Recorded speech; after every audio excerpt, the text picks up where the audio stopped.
இன்றைய அற்புதமான விழாவிலே கலந்து கொள்ள வந்திருக்கும் எங்கள் அருமை சகோதரர்கள் இருவரையும் வருக என்று வரவேற்கின்றேன். அவளை தெரியாதவர்கள் தமிழ்நாட்டிலே இருக்க முடியாது.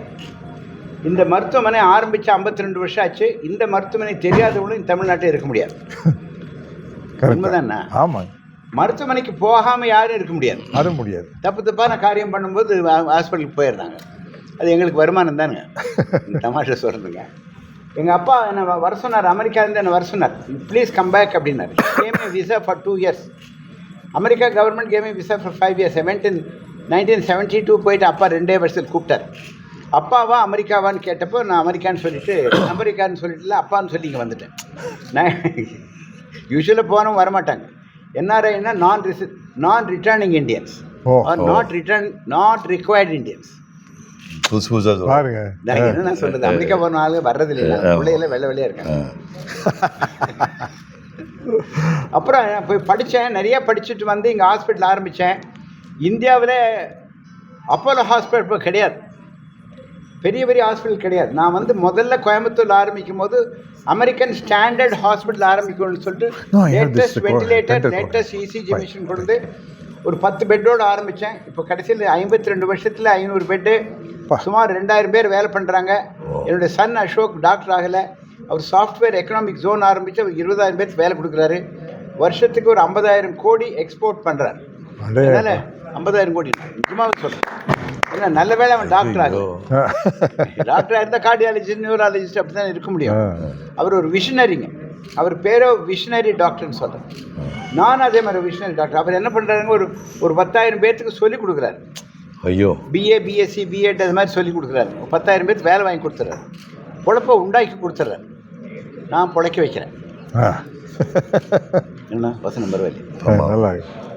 வாழ்க்கையில் நீங்கள் என்ன ஆகணுங்கிறது, நீங்கள் சிவகுமாராக இருக்கிறீங்க, அவர் நம்ம பெரிய ஆக்டராக இருக்கார்.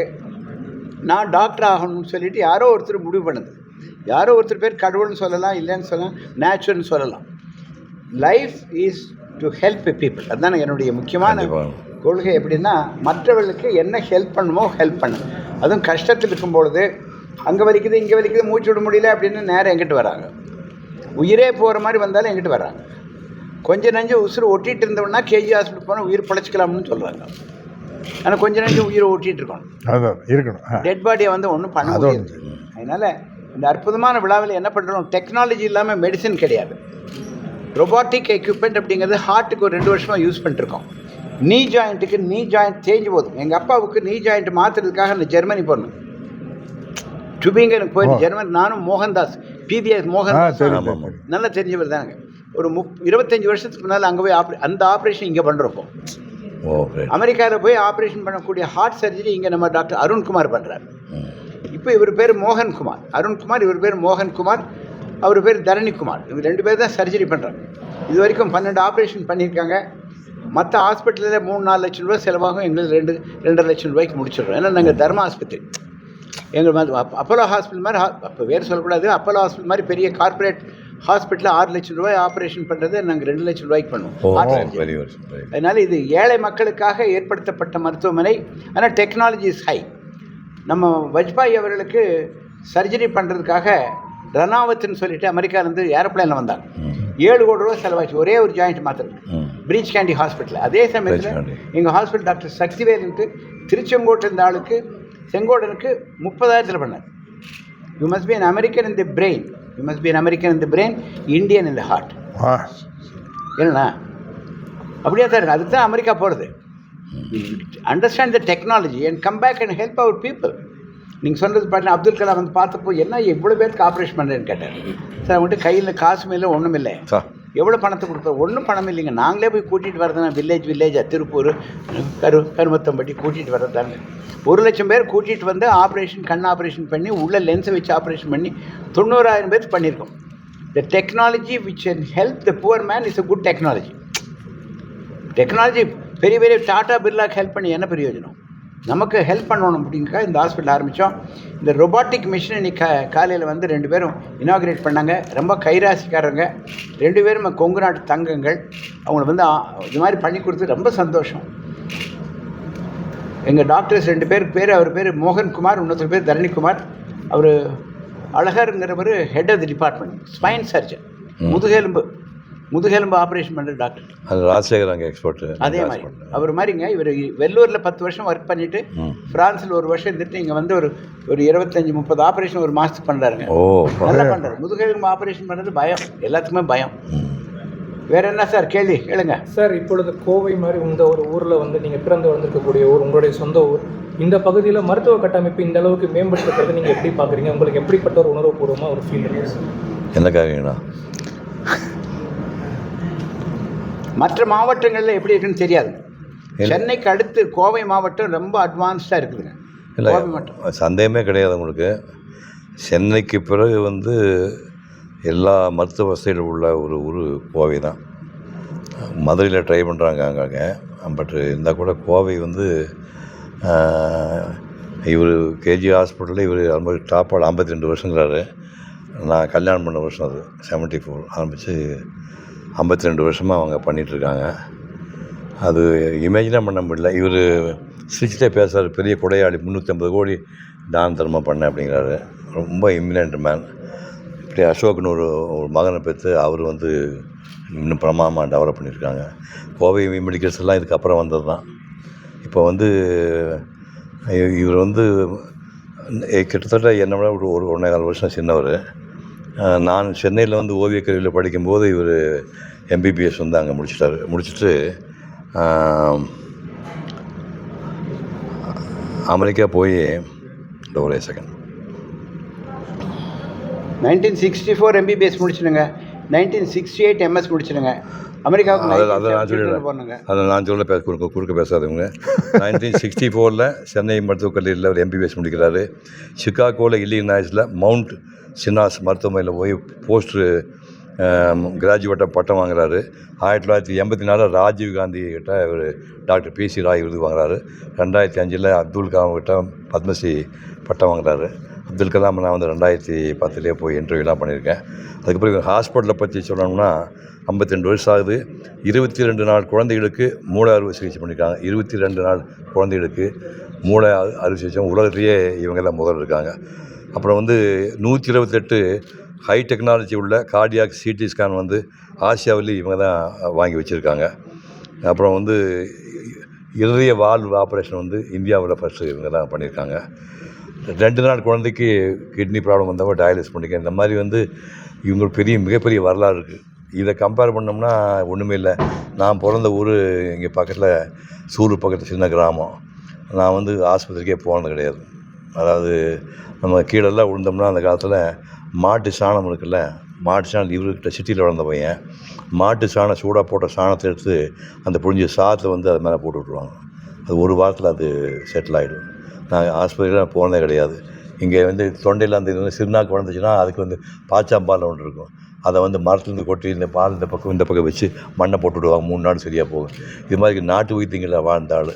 அப்படி வாழ்ந்த ஆளுக்கு இப்படி ஒரு பிரமாதமான வசதி உள்ள ஒரு ஹாஸ்பிட்டலில் வந்து ரோபோட்டிக்கு இதை நான் தேர்ந்தெடுக்க வாய்ப்பு கொடுத்ததுக்காக நான் அவருக்கு நன்றி தெரிவிக்கிறேன். ஆமாங்க. நான் இங்கே இப்போ எப்படின்னா அண்ணன் முன்மொழிந்ததை நான் வழிமொழிகிறேன். ஏன்னா அண்ணன் அளவுக்கு டீட்டெயில் எடுத்துகிட்டு வந்து இப்போ பாருங்கள், செல்ஃபோனில் எல்லாம் குறித்து வச்சுட்டு வந்திருக்காரு. நான் எந்த ஃபங்க்ஷன் போனாலும் எனக்கு முன்னாடி பேசுகிறவங்களை வச்சு பேசிக்கிறது. அதுதான் டாக்டர் பக்தவச்சல் அண்ணா வந்து அண்ணான்னு தான் நான் சொல்லுவேன். என்ன கொடுமைன்னா அவர் என்ன அண்ணாம்பார், அதுதான் பெரிய கொடுமை. ரொம்ப சின்ன பையன் அவர் அண்ணாங்கிற நியாயமே இல்லை உங்களுக்கு. அவர் என்ன அண்ணாம்பார். நானும் அண்ணா டாக்டரை வந்து பக்தவச்சல் அண்ணான்னு தான் சொல்லுவேன். அவருடைய சாதனைகள் எல்லாம் போட்டு காட்டினார். அதை மனப்பாடம் பண்ண முடியல. ஏன்னா அவ்வளவு இருக்குது. ஒன்று மட்டும் மனசில் ஏற்றிட்டு 85 லட்சம் பேர் பேஷண்ட் இங்கே வந்து போயிருக்காங்க இது வரைக்கும். 85 லட்சம் பேர். அந்த லிஸ்ட்டை பார்த்தோன்னு நான் போச்சு, நான் மாட்டிக்கிட்டேன். அண்ணா சிவகுமார் அண்ணா வந்து ஃபுல்லாக மனப்பாடம் பண்ணிட்டு போய் அடிச்சிருவாரு. இவர் மெமரிங்கிறது அது அநியாயம். அப்படி அது எப்படித்தான் எனக்கே புரிய மாட்டேங்குது. இல்லைங்க, நான் 18 வருஷமாக தெலுங்கு படம் நடிச்சிருக்கிறேன். இன்னும் ப்ராம்ப்டிங்கில் நடிக்கிறேன். எப்போவோ ஒரு 50 வருஷத்துக்கு முன்னாடி ஒரு தெலுங்கு படம் நடிச்சிருக்காரு. அந்த டைலாக் பேசி கேட்டுறாரு என்கிட்ட. అదని బహారిదియా గురించి సేవకి అమోఘమైన వరముని దిగాత ఆ సంగతి వారికి గుర్తు చేసి లోక కళ్యాణానికి నాంది గాథలు ఆరంభించు 1966 వేసి తెలుగు డైలాగ్. ஞாபக சக்தி அதிகமாக. ஞாபக சக்தி. ஆர்கன் டொனேஷன் பொதுவாக நீங்கள் நிறைய அவேர்னஸ் பண்ணிட்டு இன்னும் மேம்படுறதுக்கு என்ன மாதிரி வேணும்? ஆர்கன் டொனேஷனு, உடல் உறுப்பு தானங்கள் இன்னும் மேம்படுறதுக்கு என்ன பண்ணலான்னு கேட்குறேன். உடல் உறுப்பு தானம் பண்ணுறதுக்கு முதல்ல நாம் உடம்பை நல்லா வச்சுக்கணும். நீங்கள் உடம்பு நல்லா வச்சுருந்தா இன்னொருத்தருக்கு தானத்துக்கு ஏன் போகணும்? இப்போ உங்களுக்கு இது ஒரு நாளைக்கு வந்து காலையிலேருந்து மறுநாளுக்குள்ளே 2 லிட்டர் தண்ணி குடிக்க சொல்கிறான். 2 லிட்டர் தண்ணி குடித்து ஃப்ளஷோ கிட்னி த்ரூ மவுத்துங்கிறானுங்க. அதை நீங்கள் ஒழுங்காக பண்ணால் உங்களுக்கு கிட்னி பிரச்சனையே வராதில்ல. அப்புறம் எதுக்கு தானத்துக்கு நீங்கள் வராங்க? நீங்கள் கண் இருக்குது, கண்ணில் வந்து கம்ப்யூட்டர் உட்காந்துட்டு இப்படியே பார்த்துருக்குறீங்க. அப்போ வேறு படியாமல் ஒரு 8 வயசு 10 வயசு மாதிரி சோடா பிடி கண்ணாடி போட்டுக்குது. கண்ணில் வந்து ஒரு நீரோட்டம் இருக்குது. கண் ஏன் சிமெண்ட்டும் தெரியுமா? அது இந்த ஷட்டை க்ளோஸ் பண்ணும்போது உள்ள அந்த வாட்டர் சர்ஃபேஸை இப்படி பண்ணுறக்காது. நீங்கள் இப்படியே பார்த்துட்டு ட்ரை ஆகி போகுது. இதுக்காகத்தான் வந்து விஸ்வேஸ்வரையா வந்து கண்ணம்பாடி டேம் கட்டின அவர் சொல்கிறார், கண்ணை வந்து நீ பாதுகாக்கணும்னா ஒரு சிம்பிள் விஷயம், கான்ஸ்டண்ட்டாக 8 மணி நேரம் 10 மணி நேரம் படிக்கிறேன்னா, அதாவது கண்ணை மூடி இடம் வலம் இப்படி வந்து 20 தடவை பண்ணுங்க. அப்புறம் அப் அண்ட் டவுன் பாருங்க, கண்ணை மூடிக்கணும், அப் அண்ட் டவுன் 40 பண்ணிவிட்டு இப்படி இப்படி 20 ரோலு, அப்புறம் ஆப்போசிட் ரோல் பண்ணிவிட்டு கோல்டு வாட்டரில் கிளம்பிட்டிங்கன்னா பழையபடி 10 மணி நேரம் படிக்கலாங்கிறாரு. இதெல்லாம் யார் பண்ணுறீங்க நீங்கள்? அது மாதிரி உடம்பு நீங்கள் கரெக்டாக வச்சுட்டிங்கன்னா அந்த தானம் தண்ட பிரச்சனையே வராது. உடம்பு எல்லா உறுப்பையும் நீங்கள் கரெக்டாக வச்சுக்கணும். இப்போ நீ பிளேஸ் இந்த பையன் சொல்கிறான்னா ஒரு 1.5 வயசு என்ன பையன் இப்போ நொண்டி அடிச்சிருக்கிறான். நான் அவனை கூட 1.5 வயசு பெரியவன்ல, நான் இருந்தாலும் நடக்க சொல்கிறீங்களா? அவனுக்கு இப்போ வரும்போது வீல் சேர் கிழவ மாதிரி வீல் சேரில் வந்துட்டுருக்கான். புரியுதுங்களா? நான் வந்து என்ன, நான் யோகா பண்ணுற ஆள் 1958 யோகா பண்ணிகிட்ருக்கேன். 65 வயசும் தலைகடை நின்றுருந்தேன். இப்போ இந்த ஃபோட்டோ உங்களுக்கு எனக்கு காட்டு தலைகடை நின்றுருந்தேன். எல்லா எக்ஸசைஸ் பண்ணுவேன். காஃபி டீ சாப்பிட்டு 68 வருஷம் ஆகுது. 68 வருஷம் அது காஃபி டீ சாப்பிட்டு. அப்போ நீ உடம்பு நீ கரெக்டாக வச்சுட்டு இருந்தீங்கன்னா, இப்போ இவர் வந்து இப்போ எனக்கு தொப்பை இருக்குது, தேவை தொப்பை. இவர் எம்ஜிஆர் சிஷியன். எம்ஜிஆர் கரலா கட்டை கொடுத்துருக்காரு. எம்ஜிஆர் கரலா கட்டை சுற்றி இன்னும் கரலா கட்டையாக சுற்றிட்டு பாருங்க எப்படி வச்சுக்கிறேன். கொஞ்சம் இறங்கி போச்சு தொப்பை. நான் பார்த்த நாடு இருந்து இவர் என்னோட 13 வயசு சின்ன பையன், பெரிய ஆள் தாடி வச்சு முடிவு பண்ணிட்டாங்க. ரொம்ப சின்ன பையன். இன்னும் தொப்பையில் பார்த்தீங்கன்னா எனக்கு தொப்பை இருக்குது. என்ன கேட்டால் அவர் எம்ஜிஆருடைய ஆள். உடம்பு பாதுகாக்கல ரொம்ப அருமையான மனுஷன். உடம்பு நீங்கள் பாதுகாத்துட்டா இன்றைக்கி தானம் தரத்துக்கே போக வேண்டிய அவசியம் இல்லை. அடுத்த கேள்வி. உடம்பு ஒரு ஆலயம்னு சொல்கிறேன். ஆலயம் வேறு தம்பி போதுமாடாங்கண்ணா? இல்லை, அவரை நீங்கள் கேள்வி ஒன்றும் கேள்வியை கேட்கலையே. என்னங்கண்ணா? நீங்கள் எப்படி சுறுசுறுப்பாக இருக்கிறீங்க? நான் சுறுசுறுப்பாக இருக்கேன். நான் காலையில் எந்திரிச்சோன்னே எனக்கு எந்திரிச்சோன்னே எக்ஸசைஸ். நான் வந்து முதல் வேலையை எக்ஸசைஸ் பண்ணிட்டு தான் ஒரு 1/2 மணி நேரம் 20 நிமிஷம் கழிச்சு தான் நான் காஃபி குடிப்பேன். காலையில் காஃபி குடிப்பேன். காஃபி குடிச்சிட்டு மறுபடியும் எக்ஸசைஸ். அப்புறம் சின்ன வயசில் தண்ணி அடிச்சிருக்காரு. அப்புறம் படிக்கிறது அதெல்லாம் இல்லாமல் அப்புறம் எப்படிங்க? அதெல்லாம் இப்போ கிடையாது. அது தண்ணி காஃபி டீ அப்படின்னா தண்ணி அடிப்பேன் நான். அது நீங்கள் நான் யாராச்சும் ஒருத்தர் தான் உங்களை மாதிரி இருக்க முடியும். அதனால் என்னை பொறுத்த வரைக்கும் நேரம் கிடைக்கும் போதெல்லாம் எக்ஸசைஸு. ஷூட்டிங் ஸ்பாட்லேயும் இப்போ எங்களுக்கு கேரவான் கொடுத்துட்றாங்க. நான் வந்து கேரவான்குள்ளேயே நடப்பேன். காலையில் 9 மணிலேருந்து 6 மணிக்குள்ளே ஷூட்டிங். 6 மணி வரைக்கும் ஒரு ஷூட்டிங் ஷெட்யூல்னா ஷூட்டிங் ஷெட்யூல்னா காலையில் 9லேருந்து 6 மணிக்குள்ளே குறைஞ்சபட்சம் ஒரு 45 நிமிஷம் நடந்துடும் கேரவான்குள்ளேயே. சும்மா பொடி நட.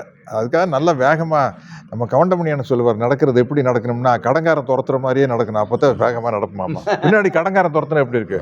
டேய், கடன் வாங்கி 3 மாதம் ஆச்சு, வட்டியும் கொடுக்கல, அசலும் கொடுக்கல, எங்கடா போகிறேன்னா நம்ம ஒரு வேகம் போவோம் இல்லைங்க. அப்படி நடக்கணும்னு கவுண்டமணியான சொல்லுவார். அது அப்படி இல்லை, அவ்வளோ ஸ்பீடாக நடக்க முடியாது. நடப்பேன். மறுபடியும் சாயந்தரம் வந்து ஒரு கொஞ்சம் எக்ஸசைஸ் பண்ணிக்குவேன். அதனால் வந்து எக்ஸசைஸையும் வாழ்க்கையும் தனியாக பிரிச்சுக்கிறது இல்லை. எக்ஸசைஸோடு சேர்ந்தது தான் வாழ்க்கை அப்படின்னு வச்சுக்கிறது.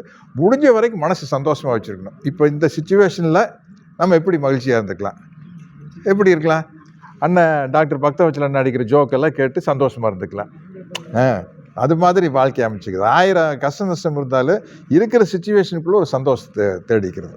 அதான் நம்ம பாலிசி. பார்த்து பொறாமப்படக்கூடாதுண்ணா. அது கிடையாதுங்கண்ணா. அது என்ன சேவைகள் எல்லாருக்கும் கிடைக்கணும்னா என்ன மாதிரி மருத்துவ சேவை அனைவருக்கும் கிடைக்க வேண்டும் என்றால் என்ன செய்ய வேண்டும்? மருத்துவ சேவை எல்லாரும் கிடைக்கணும்னா பக்தவச்சல் மாதிரி நிறையா பெரிய பெரிய டாக்டர் வரணும். இப்போ வந்தாங்கன்னா இப்போ சொன்ன 800 பேர் சொன்னாங்க. இந்த மாதிரி தமிழ்நாடு ஒரு 500 பேர் வந்தாங்கன்னா மருத்துவ சேவை எல்லாருக்குமே இலவசமாக கிடைக்கும். அதாவது அமெரிக்காவில் இருக்கிற டாக்டர்ஸ் எல்லாம் வர சொல்லுங்கள். நீங்கள் சொல்லுங்கள். இப்போ அமெரிக்காவில் தமிழ் மக்கள் இருக்கிறாங்கல்ல, அவங்க நிறைய பணம் சம்பாதிச்சாச்சு 10 வருஷம். இன்னும் வந்து நம்ம ஊரில் குறுக்கலையம்பாளையத்திலும் சொக்கம்பாளையத்திலும் பெருந்துறையிலையும் கரெக்ட் மாடலையும் வேறு பண்ணிட்டேன். அமெரிக்காக்காரனே நீங்கள் சந்தோஷமாக வச்சுருந்தேன்னா நம்ம ஊர் மாறாத்தால் யார் சந்தோஷமாக வைக்கிறதுங்க? அண்ணா இப்போ இங்கே தான் இருக்கிறாங்க, அங்கே தான் வேலை செய்யறதுக்கு ஆள் இல்லை. அதனால நம்ம ஆளுங்க அங்கே இருக்கிறாங்க. அமெரிக்காக்காரன் யாரும் வேலை செய்யறது இல்லையாமா? அப்படிங்க ட்ரம்ப் தலையாக அழைச்சிக்கிறது. சார், இன்றைய வாழ்வியல் கட்டத்தில் வந்து இருக்கிற ஜென்ரேஷன் எல்லாமே அதிக மன அழுத்தம் அதிகமாக வந்து வீட்டில் யார்ட்டையும் பகிர்ந்துக்காமல் அவங்களே மனசில் போட்டு போதிச்சு அவருடைய வாழ்க்கை வந்து நீங்கள் பார்த்தீங்கன்னா இந்த ஜென்ரேஷன் ஒரு மாதிரி ஹெல்த் இஷ்யூஸ் ஒரு பக்கம் இருந்தாலும் அந்த மன அழுத்தம் நிறையா டிப்ரெஷன் சொல்கிறேன். அதை ஒன்றும் விஷயம் இல்லை சார். நீங்கள் நீங்கள் பெரிய ஆள்னு நினைக்காம எல்லார்கிட்ட பழகுனாலே உங்களுக்கு மன அழுத்தம் வராது சார். இப்போ நம்ம வீடுகளில் எப்படி இருக்குன்னா, எல்லாம் செல்ஃபோனை கையில் வச்சுட்டு நான் ஒரு பக்கம், என் பொண்டாட்டி ஒரு பக்கம், ஒரு பையன் ஒரு பக்கம் வந்துட்டோம்.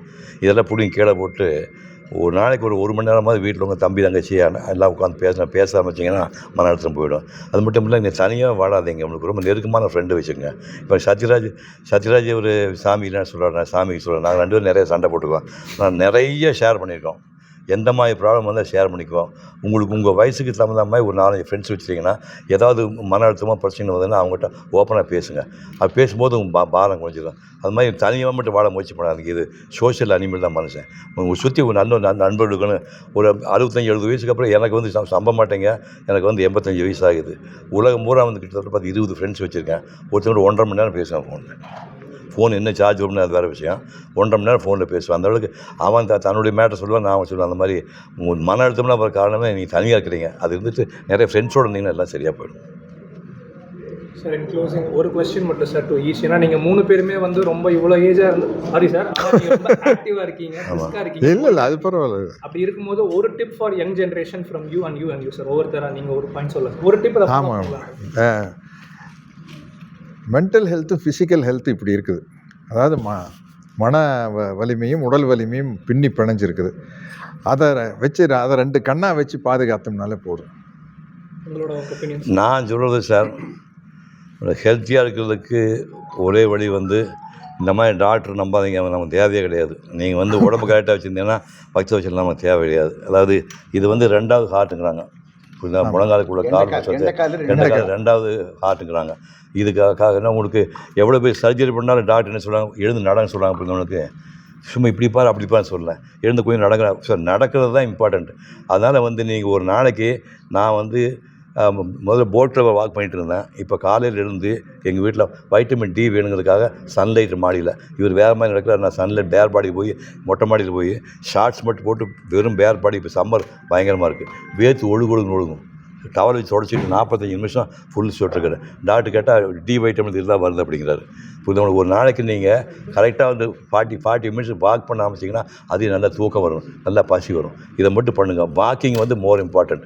நீங்கள் எக்ஸசைஸ் பண்ணுறது இது மாதிரி ஜிம்முக்கு போகிறது, சூர்யா மாதிரிலாம் கதை பண்ணலாம், அது எக்யூப்மெண்ட்லாம் விலை கொடுத்து ஜாஸ்தி வாங்கணும், எல்லா வயசுலையும் பண்ண முடியாது.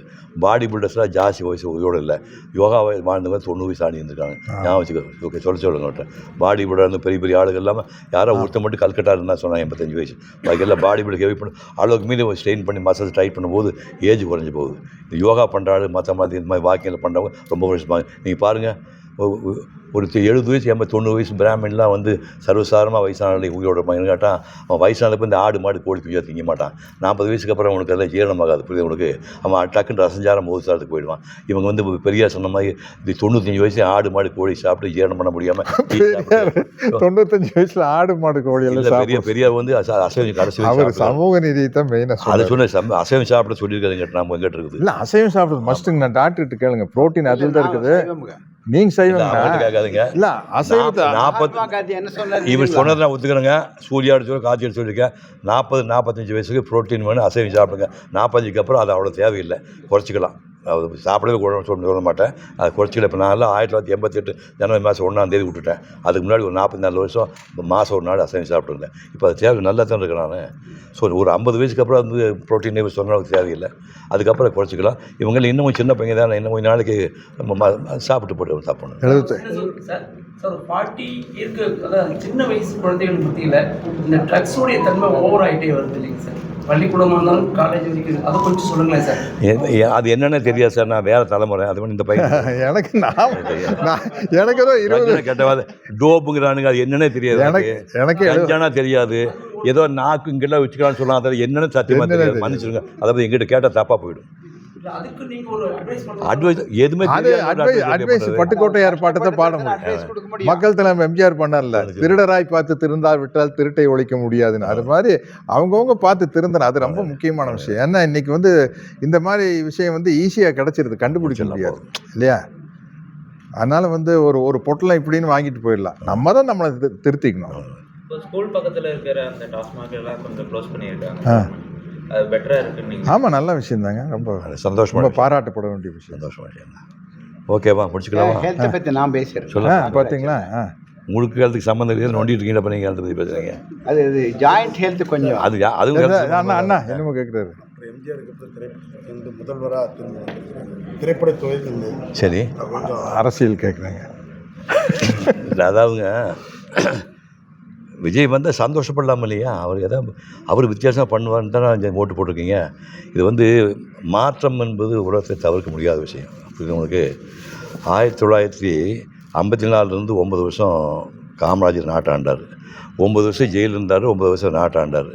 அவர் சாகும்போது தலைமைட்டு 140 ரூபாயும் 4 ஜோடி சட்டை 2 ஜோடி செருப்பு 5-6 புத்தகம் இதுதான் வச்சுருப்போம். அந்த மாதிரி ஒரு தலைவர் நீங்கள் பார்க்க முடியுமா? சாகும்போது சொத்தே அவருக்கு ஒரு தலைகணி கடையில் ஒரு 140 ரூபாயும் 4 ஜோடி சட்டை 2 ஜோடி 5-6 புத்தகம் செருப்பு இதுதான். அப்படிப்பட்ட காமராஜர் நீங்கள் தோக்கடிச்சிங்களே, அது ஏன் தோக்கடினா உங்களுக்கு அப்போ காமராஜர் தேவையில்லை, மாற்றம் வேணும் நீங்கள் புரியுது உனக்கு. அப்போ வந்து பக்தவச்சனமாக இருந்து சொன்னால் தமிழ்நாட்டுக்கு விஷக்கிருமிகள் பரவி எடுத்துன்னு சொன்னார். திமுக பவருக்கு வந்தோடனே விஷக்கிருமிகள் பரவி எடுத்துன்னு சொன்னார். பட் அது விஷக்கிருமிகள் நீங்கள் எப்படி சொல்கிறீங்க? அவங்க 69 வருஷம் வாழ்ந்துருக்காங்கல்ல. திமுக அதிமுக 69 வருஷம் வாழ்ந்துருக்காங்கல்ல. அதுவும் பிடிக்காம தானே இன்றைக்கி வந்து விஜய்க்கு ஓட்டு போட்டிருக்காங்க. ஸோ இது மக்கள் தான் முடிவு பண்ணுறாங்க. பொறுத்தது யார் வேணுங்கிறது மக்கள் தான் நீதிபதிகள். மக்கள் முடிவு பண்ணால் அந்த மனப்பூர்வமாக நம்ம ஏற்றிட்டு போயிடணும். கிட்டத்தட்ட ஒரு 95% இளைய தலைமுறை முதல் தலைமுறை ஓட்டு போடுறவங்க பூரா 90% வந்து காசு வாங்காமல் ஓட்டு போட்டிருக்காங்க. புரியுது? பெண்கள் நிறைய ஓட்டு போட்டிருக்காங்க. அப்போ அவங்கெல்லாம் யார்? என் பையனில் என் பேரன் ஓட்டு போட்டிருக்கான். அவன் பேரன் தான் அடுத்த வாழ போகிறவன். நான் 5 வருஷம் அது சேர்த்து போக போகிறேன். அந்த தலைமுறைக்கு வந்து எங்களுக்கு சரியான தலைவன் முடிவு பண்ணும்போது அதை தப்புன்னு சொல்லுங்க. நீங்கள் யார்? அவன் நல்லது பண்ணுவான்னு நம்புவோம். இந்தியாவில் தமிழ்நாட்டில் மட்டும்தான் 69 வருஷம் சினிமா மட்டுமே அரசியலே அமைச்சிருக்கு, அரசியல் கட்டமே உருவாக்கியிருக்கு. சரி, அது சரியா இருக்கு சார்? அது சரியா துறை சேர்ந்தவர்கள் மட்டுமே அரசியலே அமைச்சிருக்காரு சார். நீங்கள் காந்தி காலத்திற்கு அது முந்தின காலத்தில் வந்து அரசியல் தலைவர்களுடைய தாக்கம் வந்து ஜாஸ்தி இருந்தது. நாட்டு விடுதலைக்காக பாடுபட்ட தாக்கம் ஜாஸ்தி இருந்தது. அதுக்கப்புறம் வந்து மக்களை ஈர்த்தவங்களே க்ளோஸ்அப்பில் சினிமாக்காரங்க தான். புரியுது நம்மளுக்கு. நாடு சுதந்திரம் முடிஞ்சப்போ பார்த்தீங்கன்னா என்டி ராமாவாகட்டும், எம்ஜிஆர் ஆகட்டும், சிவாஜி ஆகட்டும், ஜெயலலிதா ஆகட்டும் க்ளோஸ்அப்பில் வர்றாங்க அவங்க. ஸோ இவங்க தான் மேட்னி ஐடியல்னு சொல்கிறீங்களா, இவங்க ஐடியல் ஆகிடுறாங்க. ஸோ இவங்க அந்த படத்தை வெளியாக சொல்கிறதும் வெளியே சொல்கிறது வந்து ஜனங்களுக்கு ரொம்ப பிடிக்குது. அதனால தான் அவங்களுடைய ஸ்டார்டிங்லேருந்து பாருங்களேன். இப்போ கருணாநிதி வந்து அண்ணா சினிமாவுக்கு வசனம் எழுதுனது தானே, நேரடியாக சினிமாக்குள்ள வழியாக தான். சினிமாவுக்கு பல ஒரு வேலைக்காரி படத்துக்கு வசனம் எழுதுனது தான். அதுமாதிரி கலைஞர் வசனம் எழுதுனது தான். இன்னும் சொல்லப்போனால் அவர் காகித பூவே என்னமோ படம் நாடகம்லாம் கூட நடிச்சிருக்காரு. மனோரமா கூட கலைஞர் நாடகம்லாம் நடிச்சிருக்காரு. பேசிக்கலி நடிகர் வந்தவர். அப்புறம் அந்த குரூப்பில் தான் படத்தில் எம்ஜிஆர் வந்தார், ஜெயலலிதா வந்தார், விஜய் வந்து நாங்களாம் வந்திருக்கோம். அப்படி உங்களுக்கு அதனால் அது மக்களுக்கு வந்து அதிகமாக நெருக்கமாகறவங்க வந்து மற்ற ஆளுகளை விட சினிமாக்காரங்க. அதனால தான் அந்த குரூப்புகள் உள்ளவர். அதுக்கு என்ன பண்ணுறது? அவங்க எல்லாம் படித்தவனா இருக்கானுங்க. பார்த்தீங்களா? மக்களுக்கு வந்து அறியாமை இருக்க வரைக்கும் அரசியல்வாதிகளும் சினிமாக்காரன் படிச்சுக்குவாங்க. புரியுது? மக்களுக்கு அறியாமை வந்து தொடர்ந்து இருக்க வரைக்கும் அரசியல்வாதி சினிமாக்காரன் நல்லா படிச்சுக்குவாங்க. உங்களுக்கு அறிவு வந்தால் நீங்கள் படம் ஏன் பார்க்குறீங்க? படம் மக்களுக்கு அறியாமை இருந்தால் ஆஸ்பத்திரிக்காரங்க பழச்சிக்கிறாங்க.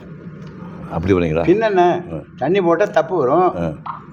போடுறேன்ல, இங்கிட்டு வர்றேன்ல, ஹெல்மெட் போடுறதில்ல. அப்போ உங்களுக்கு வந்து தண்ணி போட திறந்து வச்சு உங்களுக்கு நல்லது அடிக்கடி பேஷண்ட் வரதுக்கு அப்படி சொல்லலை. என்ன சொல்கிறீங்க?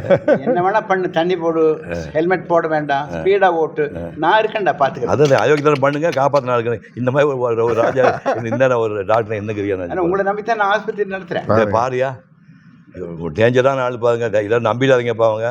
நீங்கள் ஒழுங்காக இருந்தால் உங்களுக்கு ஆஸ்பத்திரி தேவையில்லையா? அமெரிக்காவில் டிரைவிங் ரைட் சைடுங்க, ஆமாம் தெரியும். இங்கிலாண்டில் டிரைவிங் லெஃப்ட் சைடுங்க, ஆமாம். இந்தியாவில் டிரைவிங் சூசைடுங்க. அவரவர்கள் பேசும் வார்த்தை அவரவர்களுக்கே சொந்தமானது, அடுத்தவர்களுக்கு அல்ல. நான் ஒரு டாக்டருங்கிற முறையில் நீங்கள் கேட்ட கேள்விக்கு பதில் சொல்லிடுறேன். WHO உலக சுகாதார நிறுவனம் வாட் இஸ் ஹெல்த் அப்படின்னு டிஃபைன் பண்ணியிருக்காங்க. Physical health, mental health, spiritual health. கடவுள் போய் கும்பிடுன்னு சொல்லலை. அவனாக இருக்கட்டும், நானாக இருக்கிறேன். இதுவும் கடந்து போகும். நீங்கள் சொல்வீங்கல்ல, இதுவும் கடந்து போகும். இந்த மனோபக்குவம் இருந்ததுன்னா கவலை வராது. கவலை வந்தால் தான் தண்ணி போடுறீங்க. கவலை வந்தால் தான் சார், குழந்தைகள் நீங்கள் தானே பெற்றீங்க, இந்த குழந்தைகளை காப்பாற்ற வேண்டிய வேலை யார்? உங்களுது. அவன் செல்ஃபோனில் பேசுகிறான்னா, ஸ்மார்ட் ஃபோனில் பேசுகிறான்னா, கஞ்சா. நீ உங்கள் குழந்தை மேலே அக்கறை இல்லைன்னா 3வது மாடிலேருந்து கீழே விழுகுது. கஷ்டப்பட்டு குழந்தை நீங்கள் எப்படி குழந்தைகள் வளர்த்திருக்கீங்க? வணக்கம். எப்படி வளர்த்துருக்கீங்க? நான் வளர்க்குறேன், என் பொண்டாட்டி தான் வளர்த்தான். எங்கள் வீட்டில் அதே மாதிரி தானுங்க. ஆமாம், நான் சாயங்காலம் காலையில் 6 மணிக்கு போனால் சாயங்காலம் ட்ராமா போயிடுவேன். சொல்லுங்கள். Physical health, mental health, spiritual health, financial health. அது ரொம்ப முக்கியங்கண்ணா. ஃபைனான்ஷியல் ஹெல்த்து நாம் மட்டும் நல்லா இருந்தால் பத்தாது, நம்ம சொசைட்டல் ஹெல்த்து. ஆமாம். கரெக்டுங்களா? இத்தனையும் இருந்தால்தான். அப்போ ரெப்புடேஷன் ஹெல்த். உங்களுக்கு ரெப்புடேஷனே குறையிலையே. ஆதி காலத்துலேருந்து உங்கள் பேர் எந்த பேரும் கெடலையே. என் பேர் அதே மாதிரி கெடலை. நான் நல்ல டாக்டருங்க, நீ நல்ல ஆக்டருங்க, நல்ல தலைவருங்க. எப்போ தலைவர் எப்போ தலைவர் சொல்ல வேலையே. தேங்க்யூ. ஆமாம், தேங்க்யூ ராஜா. முடிஞ்சாச்சு.